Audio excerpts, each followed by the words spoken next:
Hello বন্ধুরা, আজকে আমরা চলে এসেছি আমাদের গ্রামের এই মাঠের রাস্তায়।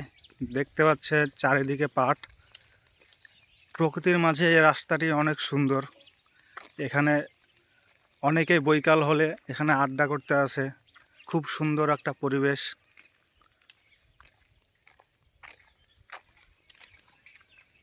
দেখতে পাচ্ছেন আকাশে মেঘ রয়েছে।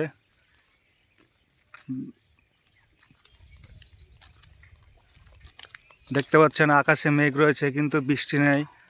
প্রত্যেক দিনই হালকা ফুলকা করে বৃষ্টি হচ্ছে।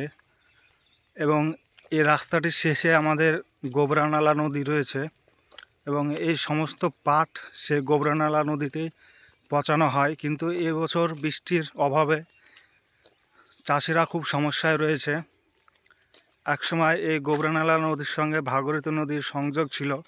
সেই সময় নাকি প্রচুর পরিমাণে সারা বছর জল থাকতো এবং প্রচুর পরিমাণে মাছ থাকতো। এবং আমরা গ্রামের অনেক বয়স্ক মানুষের মুখে শুনেছি এই নদীতে নাকি সারা বছরই জল থাকতো এবং সারা বছরই মাছ প্রচুর পরিমাণে পাওয়া যেত। কিন্তু বর্তমানে এর করুণ অবস্থা, কারণ সেই ভাগীরথী নদীর সঙ্গে যে সংযোগ ছিল এই গোবরানালা নদীর, সেটি এখন বন্ধ হয়ে আছে এবং বাঁধ তৈরি করা হয়েছে এবং বাঁধের ওপর অনেকগুলি ঘর বাড়ি এখন নির্মাণ হয়েছে। সেই কারণে সে বাঁধটি এখন আর খোলা যাচ্ছে না, ফলে এই নদী এখন শুকনো অবস্থায় পড়ে আছে। এই পাট পচানোর জন্য চাষিরা অনেক কষ্ট করছে।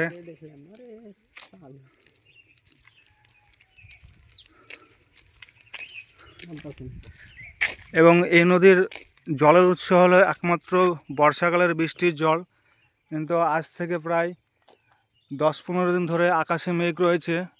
প্রত্যেক দিনই হালকা হালকা বৃষ্টি হচ্ছে, কিন্তু প্রচুর পরিমাণে যে একটা বৃষ্টি হয় এক সময় আষাঢ় মাসে, যে প্রচুর পরিমাণে বৃষ্টি হয় এবং সেই বৃষ্টির কারণে নদীতে যে জলের ভরাট হয় সেটি এখন পর্যন্ত হয়নি।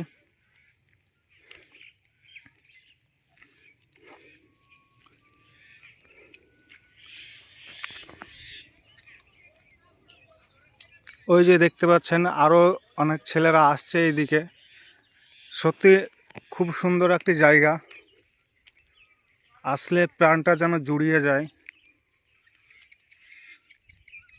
মেঘের ফাঁকে ফাঁকে নীল আকাশ দেখতে পাচ্ছেন, কতই না সুন্দর পরিবেশ।